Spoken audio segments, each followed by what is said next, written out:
예, 안녕하세요. 이제 기본 강좌 부동산학개론 30강을 보도록 하겠어요. 30강을 여러분 307페이지 보시는 그 현금 흐름에 대한 논리입니다. 현금 흐름이 엄청 중요한데 이 자체적인 것도 물론 시험에 꼬박꼬박 나오긴 하지만은 현금 흐름상의 내용을 이해하셔야지 이걸 베이스로 깔아놓고 이제 투자 분석 기법이 들어가요. 투자 분석 기법상의 내용도 현금 흐름을 모르면은 못 풀게 돼 있어요. 그래서 현금 흐름이 이걸 이해하시면은 기본적으로 네 문제 이상의 이제 가치를 가지게 된다라고 매번 강조를 해드리도록 하겠어요. 현금 흐름은 이제 우리가 투자 그 단계하고 연관성이 있어요. 그 부동산 투자 단계가 이제 취득, 운영, 처분이죠. 이 취득과 운영, 처분상에 나타나는 현금 흐름에 대한 논리를 단계별로 이제 고찰하는 겁니다. 그러면서 이제 페이지 308에 보시면은 그 영업 현금 흐름이라 그래가지고 그 표가 그려져 있죠. 이 표가 엄청 중요한 내용입니다. 이게 이제 운영 단계에서의 영업 현금 흐름이 되는 것이고 그 관계를 전부 다 이제 잘 이해를 해 주셔야 되는 걸로 분석이 됩니다. 그 논리가 이제 처음에는 부동산을 취득을 해요. 취득할 때는 현금 자산이 이제 유출이 되죠. 현금 유출이야. 이때 이제 쓰는 것이 이제 취득할 때 총투자액에 들어갑니다. 이 총투자액은 이제 내 돈하고 남의 돈 합쳐진 개념을 말하는 겁니다. 물론 100% 다 내 돈 가지고 할 수도 있겠지만은 기본적으로 부동산 자체가 비싸기 때문에 대출을 끼고 투자했다라고 가정을 합니다. 그리고 다만 총투자로 유주로 나오지만은 어떤 경우는 총자산이라고 표현하는 경우도 있고 이게 결국 나중에 보면은 이 취득할 때 매입하고자 하는 부동산 가격입니다. 그래서 이제 총투자, 부동산 가격, 총자산이 같은 말이다라고 알고 계셔야 돼요. 그러면서 이제 주로 나오는 것은 이제 총투자액으로 이제 주로 나옵니다. 공식을 쓸 때. 그리고 취득하면은 이거를 이제 여기서부터 현금이 유출됐으니까 현금을 유출해서 매입한 부동산으로부터 현금을 유입시켜야 돼요. 근데 유입을 시켜야 되는데 이걸 내가 갖고만 있어서는 안 되고요. 매입한 부동산을 매입한 부동산의 이제 공간을 남한테 빌려줘야 됩니다. 그러니까 임대 준다는 뜻이야. 그리고 운영을 해야 된다는 뜻입니다. 운영 단계 얻는 이득이 이제 소득 이득이고요. 이거를 책처럼 소득 이득을 그 영업 현금 흐름이다라고 얘기를 하는 겁니다. 영업 현금. 그런데 투자자들은 이제 살 때부터 뭘 염두에 두고 타당성 분석하냐면은 처분을 염두에 두고 합니다. 그래서 살 때부터 팔 거를 염두에 두고 투자할 것인지 말 것인지를 따져봐. 그럼 취득과 처분 사이에 운영 기간이 있는데 운영 기간을 1년만 장사하고 뭐 쫑친다 뭐 그럴 수도 있겠지만은 이제 몇 년 동안 운영한다라고 가정을 한번 해보시기 바랍니다. 그래서 만약에 5년 동안 운영한다라고 한번 가정해 보세요. 그럼 5년치를 한꺼번에 소득이득을 계산하는 것이 아니라 이거를 1년 단위로 계산하는 거야. 그래서 소득이득은 이제 기본적으로 1월 1일부터 12월 31일까지 취득한 부동산을 임대해 줬을 때의 임대 1년 동안 임대했을 때의 임대 소득의 추정치다라고 보시면 됩니다. 실제치가 아니야. 추정치야. 이게 미래적인 측면이기 때문에 그렇습니다. 그러면 이제 운영 단계에서의 소득이득의 내용이 그 표에 308페이지에 나와 있는 내용이죠. 엄청 중요하죠. 운영 단계는 맨 처음에 내가 취득한 부동산을 임대해가지고 이론상 볼 수 있는 최대 소득이지. 이거를 가능 총소득이다라고 합니다. 책은 가능 조라도 되어 있는데 저는 우리나라 특정 교수님이 쓰는 표현이고 영어로 그로스는 회계적으로 총이라 그러면 가능 총소득을 공부하셔야 돼요. 총소득이 총임대 수입을 말한다라고 보시면 되겠습니다. 그 가능 총소득은 이제 주어지는 경우도 있지만은 어떤 이제 계산 흐름을 문제를 나올 때는 가능 총소득을 도출하게 하는 게 일반적입니다. 그 단위당 임대료가 주어져요. 이 단위는 보통 이제 임대 공간이다 보니까 한 실당 얼마 하는 경우도 있고 건축물을 가지고 임대하는 거니까 제곱미터당 얼마다라고 합니다.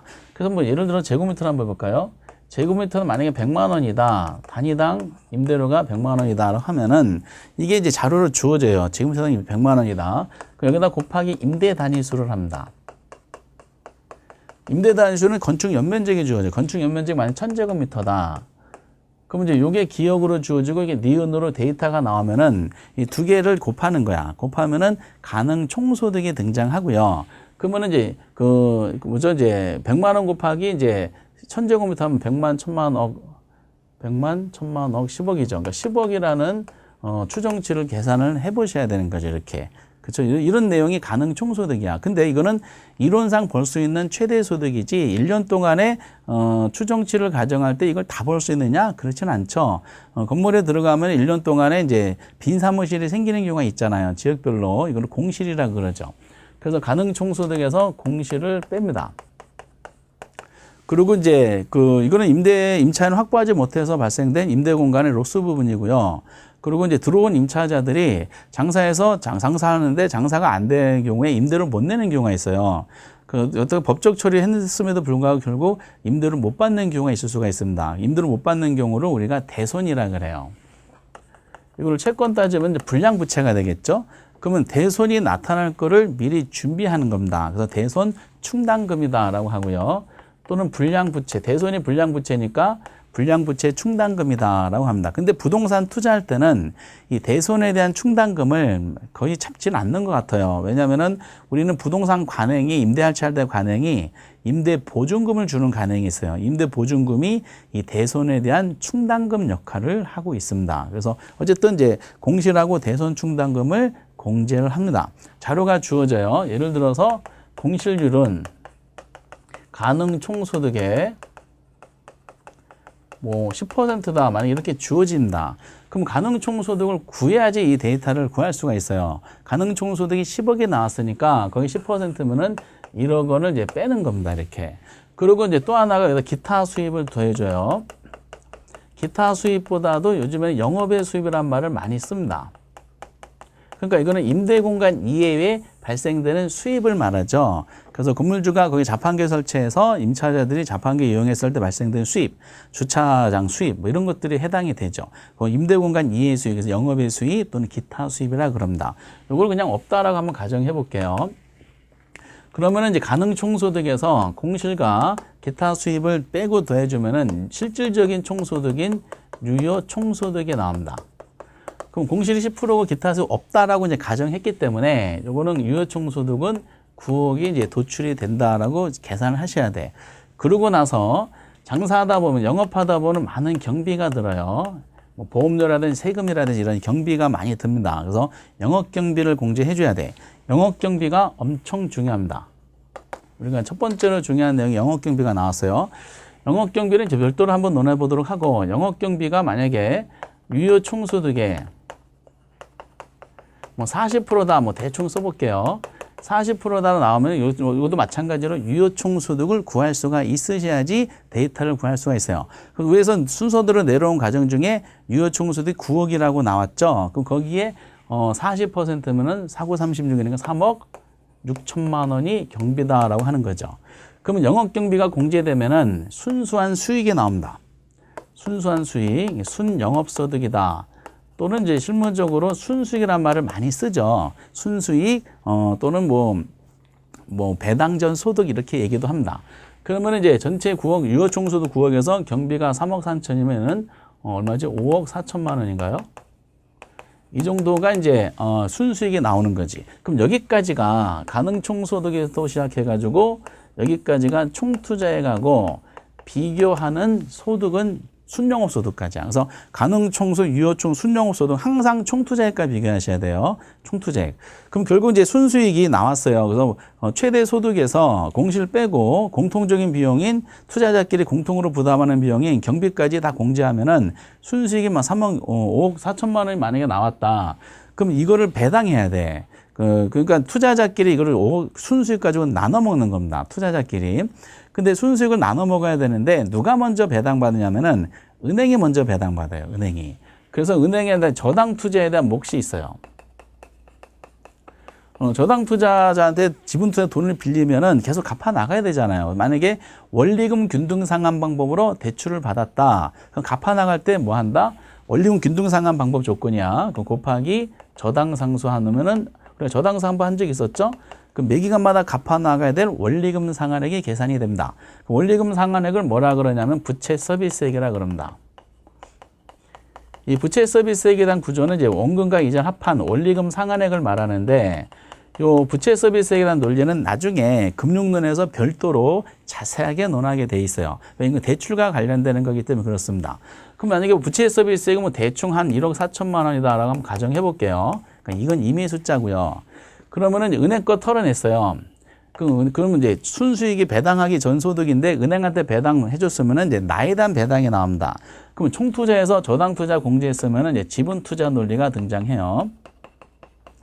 그럼 나에 대한 배당액을 논할 때는 이것이 이제 세금을 공제하기 전에 현금 흐름 또는 현금 수지가 나옵니다. 현금 수지를 현금 흐름이다 그러기도 하죠. 이렇게. 그러면 이제 전체 순수익에서 은행 돈 1억 4천만 원 빚을 갚았으면은 나한테 배당액은 4억 원이 되는 거죠. 그런데 이건 세금을 공제하기 전이니까 그 다음 단계로는 세금을 공제해야 돼요. 이게 운영 단계에 나온 소득과 관계되는 세금이라서 이거를 영업소득세다라고 얘기를 하게 되는 겁니다.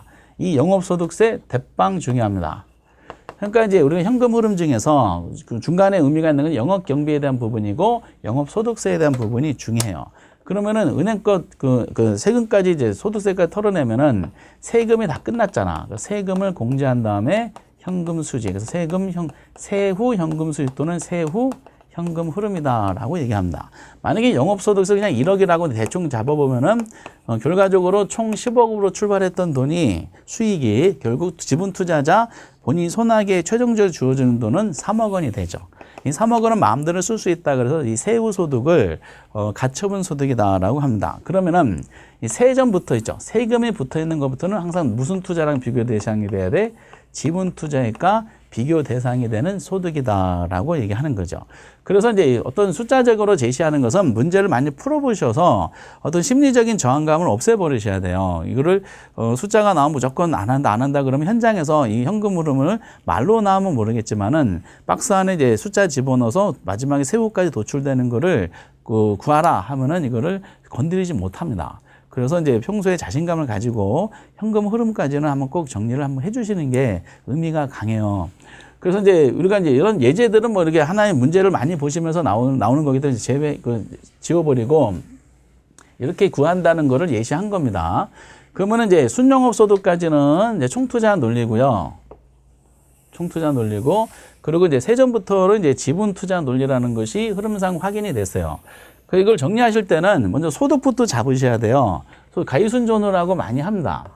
뭐 전체를 암기하는 방법도 있었는데 뭐 그런 것보다는 어차피 이제 응용에서 나오는 거니까 가이순전후라는 소득을 잡아놓고 가이순전후 밑에 하나씩 마이너스라는 비용들이 있어요. 가능 밑에는 공실이 있고 유효 밑에는 경비가 있고 순 밑에는 부채 서비스액이 있고 은행돈 갚는 거 세전 밑에는 당연히 세금과 연관된 소득세 부분이 있습니다. 이렇게 가이순전후 꼭 해놓고 가이순까지는 총투자랑 비교되는 소득이고 그리고 세전부터 세후까지는 뭐다? 지분투자랑 비교되는 소득이다라고 알고 계셔야 돼요. 그래서 이것도 지문도 자주 나와. 시험 문제가 이제 예를 들어서 가능총수의 공실을 빼고 기타 소득을 더하면 유효가 나온다. 맞겠죠? 그 유효에서 경비 빼면 순이 나온다. 맞을 거 아니야. 그리고 유효에서 경비 빼면 순이 나오는 것처럼 유효에서 순을 빼면 뭐가 나오냐? 그것도 경비가 나오지. 여기서 이거 빼면은 요것이 나오고, 요거랑 요거 더하면 요것이 나오고, 여기서 요걸 빼면은 순이 나오고. 구조적인 거를 자주 물어봅니다. 이렇게. 밑에서 올라가는 것도 낸다 그랬어요. 실제 시험 보면 세후현금 수지에다가 소득세를 그럼 더하면 뭐가 나와요? 세전이 나오더라. 그러니까 이거를 완벽하게 숙지하셔야 돼요. 이렇게.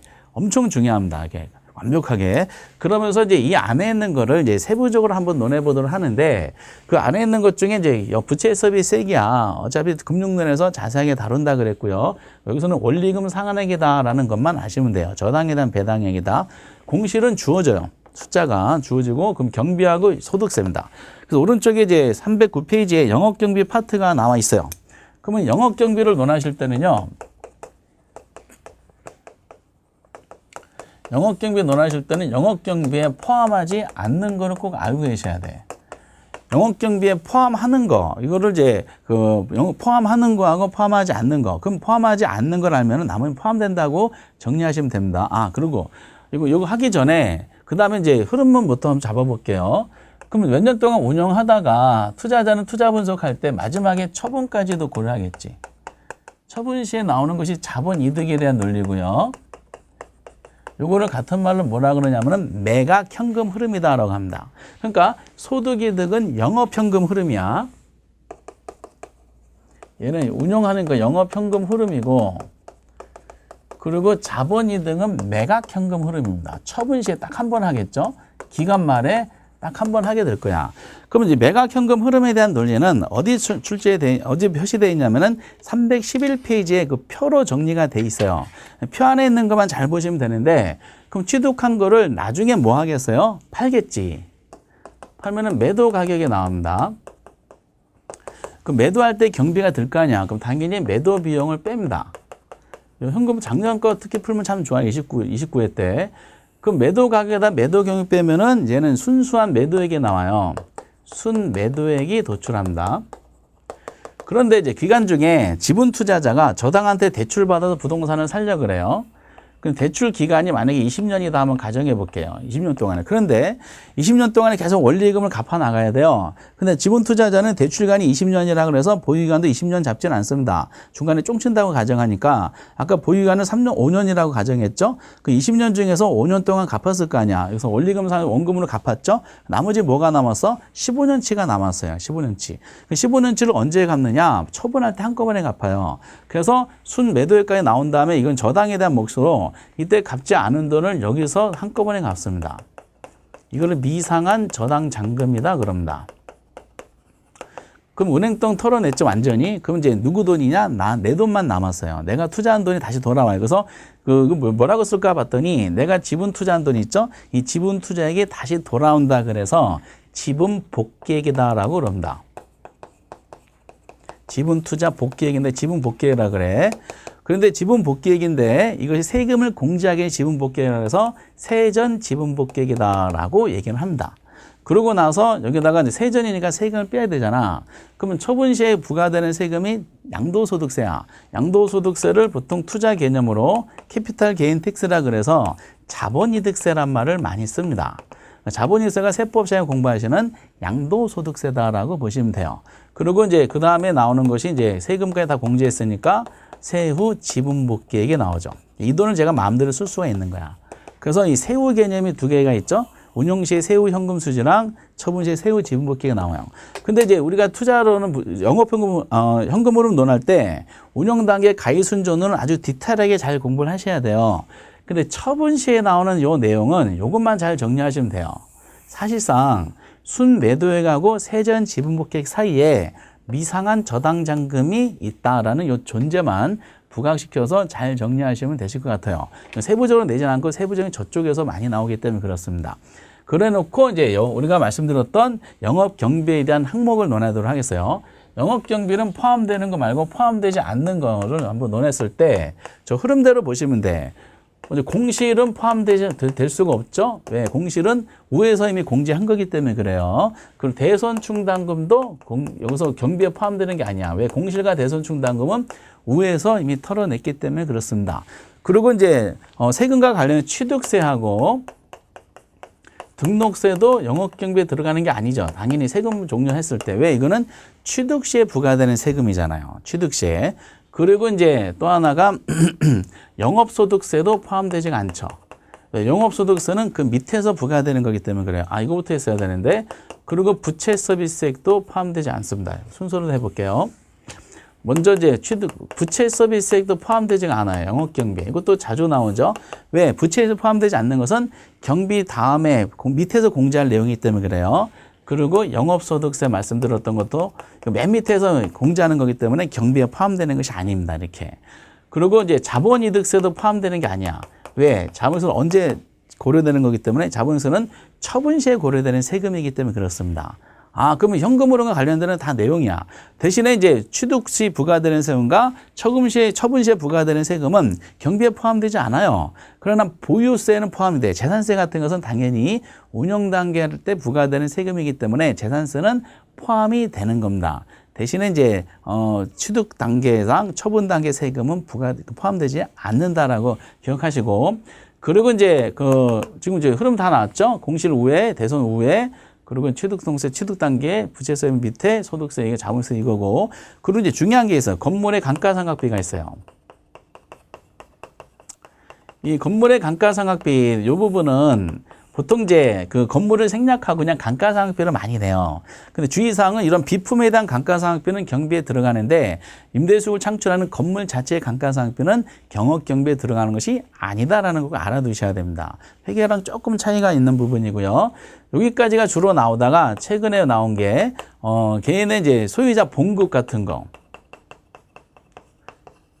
소유자 봉급 같은 것은 포함시키면 안 되겠지. 왜냐하면 소유자 봉급은 본인이 나중에 가져가는 소득이기 때문에 경비로 처리하면 안 되잖아, 이거를. 그리고 이제 뭐 특별하게 이제 몇 가지가 있지만은 별로 잘 내지는 않습니다. 그래서 요 현금 흐름이 되게 중요한 이유가, 경비에 대한 논리가 중요한 이유가 이 부분에 대한 내용이 경비에 포함되지 않는다는 걸 안다는 것은 운영 단계에서의 현금 흐름과 처분 시 현금 흐름은 이미 알고 계시다는 뜻이야. 요거를 이제 숫자로 많이 주어질 거예요. 이렇게 영업 경비에 해당되는 걸 해놓고, 예를 들어서 이런 식으로 나오죠. 유효 총소득이 만약에 1,000원이다. 자료로 기억. 니은의 재산세가 만약에 100원이다. 그리고 보험료가 뭐 200원이다. 그리고 차입금 이자가 뭐 100원이다. 그리고 이제 건물의 감가상각비가 뭐 200원이다. 뭐 이 정도만 줬다 가정하시고 질문은 다음 중 순영업 소득은 이렇게 물어보는 거야. 그럼 순영업 소득을 물어보는데 그 소득 자료가 있어야 되죠. 소득 자료가 유효 총소득이 1,000원이 주어졌어. 그럼 유효에서 순이 나오려면 그 사이에 뭐가 있다는 떠오르셔야 돼. 아, 영업경비가 있구나. 그 영업경비 항목에 포함되는 것은 유효총소득 공제에서 순이 나오는 것인데 영업경비 해당되지 않는 것은 공제하면 안 되잖아요. 근데 재산세는 영업경비 해당이 돼. 보험료 해당이 돼요. 그쵸? 근데 차입금 이자는 해당이 안 된다 그랬잖아. 차입금 이자는 부채 서비스의 구성 요소니까. 건물의 감가상각 해당이 안 된다 그랬죠. 결과적으로 보면은 요 두 가지만 해당되고 두 가지 해당이 안 되니까 요거를 여기 나온 데이터는 고려하는 게 아니야. 영업경비는 결국 300원이기 때문에 1,000에 300 빼면 700원. 뭐 요러한 형식이다라는 거죠, 이렇게. 그래서 이제 영업경비가 상당히 의미가 있다라고 말씀드리고, 그 다음에 이제 영업소득세요. 세전에서 소득세법의 세후가 나와. 보통 순영업소득을 만약에 계산하라 하면은 가능총소득에 대한 자료가 주어진 상태에서 공실은 데이터를 주어진 다음에 경비가 핵심이야. 근데 세후를 구하라 라고 물어보는 게 꽤 돼요. 세후를 구하라 그러면 대부분의 기출문제에 보면은 이 영업소득세를 알아야지 이걸 구할 수 있게 해줍니다. 그 영업소득세를 구하려면은 페이지 309에 영업소득세 계산하는 내용들이 있어요. 그 영업소득세 부분이죠.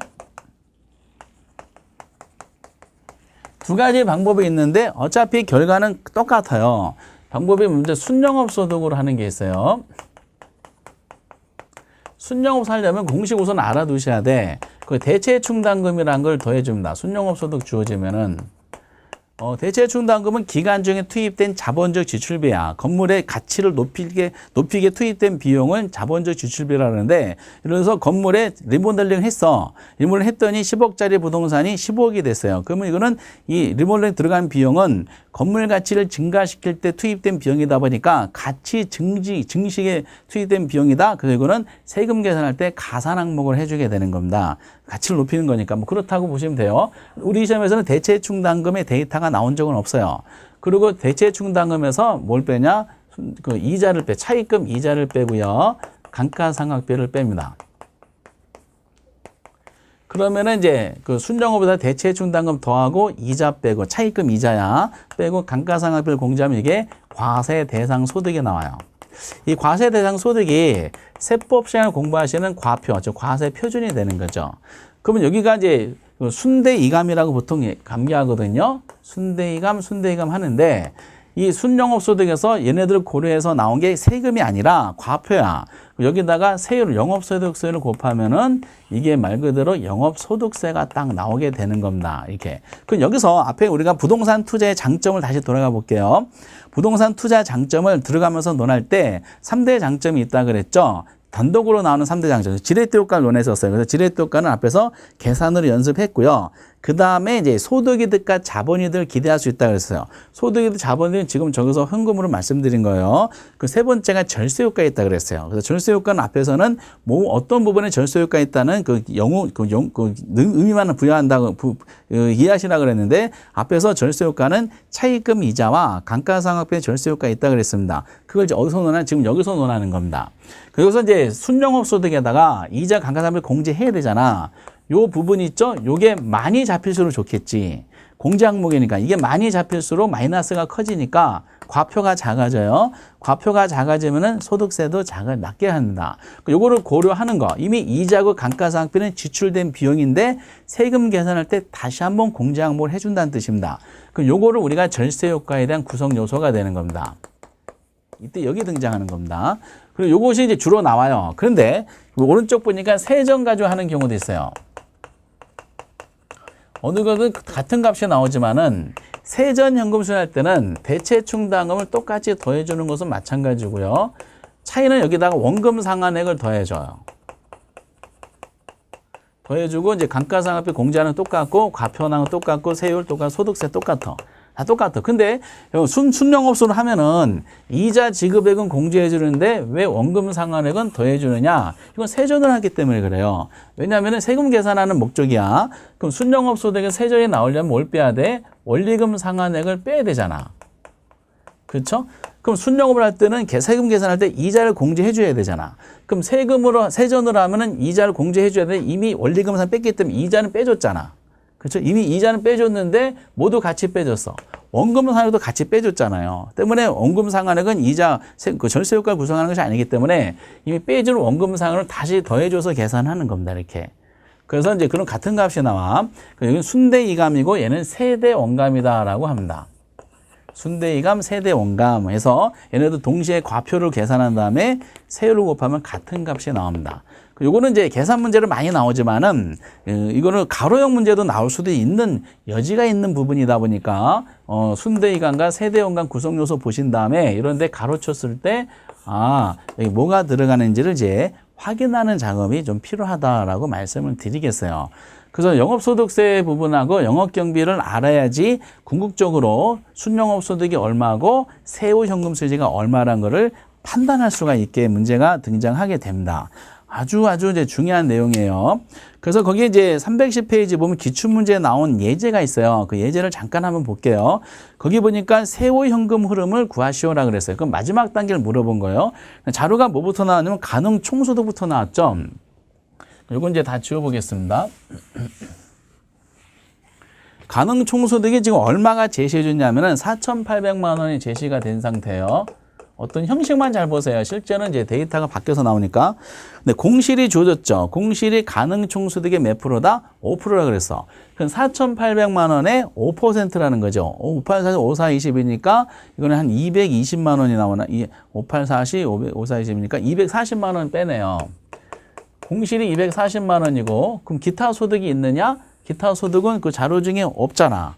그럼 이것만 계산하면 돼요. 그럼 4,800만 원에서 240만 원 빼면은 4,560만 원이 무슨 소득이다? 유효총소득이 나오는 겁니다. 그 유효총소득 나온 상태에서 거기에 쭉 보니까 그 영업경비가 지금 얼마가 제시해서 영업경비도 240만 원이 제시했네. 그럼 이제 240만 원 영업경비를 또 빼는 거야. 금액으로 나왔네요. 그럼 순영업소 나왔지. 순영업 4,320만 원이 여기까지 일사천리로 나오게 된 겁니다. 그리고 이제 부채 서비스 공제해야 되잖아. 부채 서비스액은 원금 상환액하고 이자 지급액을 더한 합한 금액인데 거기 보니까 원금 상환분하고 이자 지급액이 따로따로 주어졌네요. 그 원금 상환액 200이고 이자 지급액 800이죠. 두 개를 더한 것이 부채 서비스액이잖아. 그럼 얼마를 빼야 돼? 1,000만 원을 빼는 거야. 여기서 부채 1,000만 원 빠져요. 그럼 세전이 나오지. 세전이 3,320만 원이 나옵니다. 이 문제 에이스는 영업소득세 문제야. 영업소득세를 계산해야지 마지막에 세후가 나올 수 있는 겁니다. 여기까지 일사천리 쭉 나왔고요. 소득세를 계산하기 위해서는 순대이감을 알아야 되지. 근데 순영업소득 얼마가 주어졌어요? 4,320만 원 주어졌고 그 자료 중에 대체 충당은 없으니까 이를 0으로 잡고 이자를 빼야 돼. 이자가 아까 얼마 주어졌다? 800이 주어졌어. 그럼 800만 원 빼. 800만 원 빼고 그리고 거기에 뭐도 주어졌어요. 그래서 감가상각비가 그래서 주어진 거야. 감가상각비가 얼마 주었다? 200만 원 주어졌어요. 그럼 요 계산이 얼마 나와요? 4,320에서 요거를 그대로 1,000만 원 빠지니까 이거는 같은 값이네. 3,320만 원 나온 거죠. 여기다가 뭘 곱하라? 세율을 곱하는 거야. 세율이 몇 퍼센트 주어졌냐면 세율이 거의 20% 주어졌어. 곱하기 0.2 하면 되죠. 그러면 3,320만 원에 그러니까 이거 얼마죠? 664만 원 되겠네. 그럼 664만 원을 공제하면은 이게 나오는 겁니다. 그래서 얼마인지는 이제 거기 계산하시면 되겠죠. 664만 원을 보면은 2,556만 원이 딱 계산이 됩니다. 그래서 이제 그 2,600이죠? 2,656만 원이 나와 있는 데이터가 지금 몇 번이다? 2번이 나온 거지, 이렇게. 그래서 이제 이런 식으로 문제가 나오는데 밑에 연습 문제, 25회 때 문제지만 이거 위에 많은 문제들이 있어요. 그래서 요거를 기본 모델로 해가지고 연습해 주시고 이 정도 난이도면은 우리가 거의 상급에 가까운 문제다라고 판단합니다. 이게 왜 상급이냐면은 먼저 자료가 박스로 주어지잖아요. 심리적인 부담감이 엄청 커요. 그럴 수밖에 없겠죠. 심리적 부담은 크면서 이제 도전해서 만약에 푼다. 그러면 시간적인 문제가 발생할 수 있는 문제, 어떤 형식상 문제입니다. 시간이 많이 걸려서 그 답이 나오는 문제들은 심리적인 부담감이 엄청 크기 때문에 이거 자꾸 회피하게 돼요. 그래서 어떤 내용적으로 난이도가 어렵다는 것보다는 시간적인 문제 때문에 난이도에 거의 상급에 가까운 문제다라고 보시고 이 정도 수준으로 보통 낸다라고 생각하시면 좋을 것 같아요. 이걸 기본 모델로 해가지고 자꾸 반복적으로 이렇게 푸는구나라고 연습을 해주시면 되실 것 같습니다.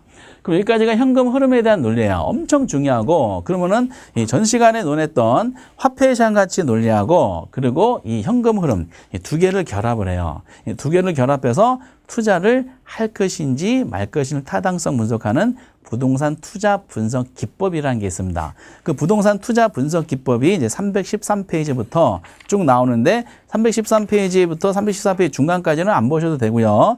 314페이지 보면 그 할인 현금 수지 분석법이라고 있습니다. 그거를 가지고 논하는 겁니다. 그거 할인 현금 수지 분석법 314페이지 내용하고 그리고 이제 323페이지 어림셈법이 있고요. 그리고 이제 326페이지 비율 분석법이 있어요. 이 세 가지가 부동산 학개론 전체를 통틀어서 수험생분들이 가장 어려워하는 테마 중에 하나입니다. 근데 이게 문항수가 상당히 많이 나오고요. 다른 관련 부분도 있기 때문에 아주 극단적으로 어려운 거 말고는 꼭 푸셔야 됩니다. 이렇게. 그래서 풀 수 있는 거, 풀 수 없는 거를 선구 가능할 정도로 연습을 한번 해보시기 바랍니다. 그래서 이 부분은 아주 본격적인 내용이다 보니까 투자를 마무리 짓는 내용으로 다음 시간에 한번 건드려 보도록 하겠습니다. 이렇게. 여러분들 그 화폐 시장 가치 그리고 현금 흐름 두 가지를 잘 정리해 보신 분들은 다음 시간에 할 내용들이 좀 부드러울 것이다 라고 자신 있게 말씀을 드리겠어요. 그래서 현금으로는 이런 의미를 가진다는 것을 말씀드리면서 다음 시간에 투자 분석 기법을 찾아뵙도록 하겠습니다. 여러분들 대단히 수고하셨습니다. 감사합니다.